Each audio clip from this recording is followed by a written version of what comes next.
नमस्कार, स्वागत है आपका। मैं हूं संतोष कुमार पार्थ। आज हम बातचीत करेंगे कि सरकार की जो योजनाएं हैं धरातल पर कैसे आखिरकार उतरे, लोगों तक ज़्यादा से ज़्यादा कैसे पहुंचे।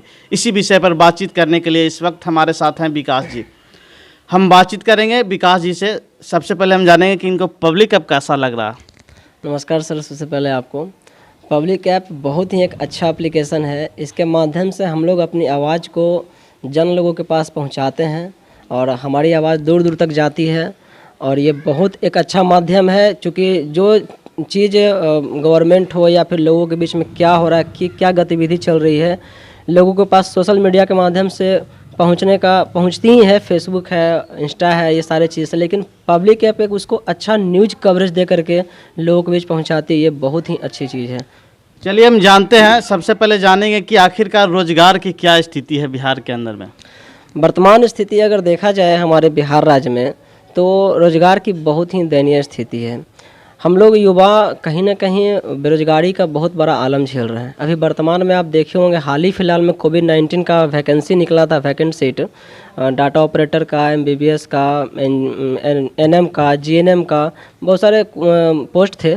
तो लगभग उसमें हर पोस्ट पे 25-20 इतना ही की संख्या में वैकेंट सीट निकली थी। लेकिन मैं देखा था हाल फिलहाल में डाटा ऑपरेटर की बहाली के लिए 25 सीट मात्र थी और उस पर 4 से 5 हज़ार लड़के वहां पहुंच कर फॉर्म फिलअप कर रहे थे। तो आप इससे अंदाज़ा लगा सकते हैं कि हमारे बिहार राज्य में किस तरह से बेरोजगारी का आलम है। और उस उतना भीड़ पहुँचने के कारण क्या हुआ कि 2 बार ये कैंसिल हुई डेट, नेक्स्ट डेट फिर दी गई है। देखिए उसके बाद क्या होता है। चलिए इसी पे हम जानेंगे कि सरकार की बहुत सारी योजनाएं हों जो कि गरीब गुरबे सभी समाज के लिए लाभदायक है। उन योजनाएं जो कि धरातल पर नहीं पहुंच पाती है, उसी पे बातचीत कर रहे हैं। सबसे पहले हम जानेंगे कि आखिरकार जो सरकार का जो योजनाएं बनती है आखिर ब्लॉक में आती है, उसके बाद कैसे लोगों के बीच में प्रसारित किया जाए। देखिए, अभी सबसे पहले आप पूछे थे कि जो योजनाएं जो हैं धरातल पे कैसे आए। तो देखिए, सबसे पहली बात, जो सरकार की योजना चल रही है हमारे राज्य में, तो इसमें एक बहुत बड़ा प्रॉब्लम क्या है, बिचौलिया का प्रॉब्लम है। योजनाएं तो गवर्नमेंट स्वच्छ भाव से लागू करती है कि हमारे राज्य के जनता के पास पहुंचेगी, लेकिन वहां पे बिचौलिया लग जाते हैं और वो योजना हमारे राज्य के जनता लोगों के पास नहीं पहुंच पाती है, या पहुंचने में बहुत ही कठिनाई का सामना करना पड़ता है। और उनको कहीं ना कहीं घूस वगैरह का जो लफड़ा होता है वो सब मैनेज करना पड़ता है, तब जाकर उनको ये योजना का लाभ मिलता है। अभी हाल फिलहाल घटना देख लीजिए आप, करायपुर सराय के डीडी पर गाँव के बारे में सुने ही होंगे। वो महिला शौचालय में रहने को विवश थी। रीजन क्या था कि उनको इंदिरा आवास नहीं मिल पाया था। क्यों नहीं मिला? तो इसका सबसे बड़ा रीजन था कि वो बिचौलिया का माध्यम, घूस दो, नहीं देगा तो नहीं पहुंच पाएगा, ये सब जो मामले थी। तो ये चीज़ें बहुत ही निंदनीय है। हम रिक्वेस्ट करेंगे हम अपने सभी पदाधिकारी से कि इस चीज़ को गौर से देखें, धरातल पे देखें और इस चीज़ को दूर करें, तभी ये योजना हमारे बीच पहुंच पाएगी, डायरेक्ट जनता को वो चीज़ मिल पाएगा। तो एक चीज़ अभी आपने ये भी पूछा कि इसको धरातल पे लागू कैसे किया जाए, जागरूक कैसे किया जाए लोगों के बीच में।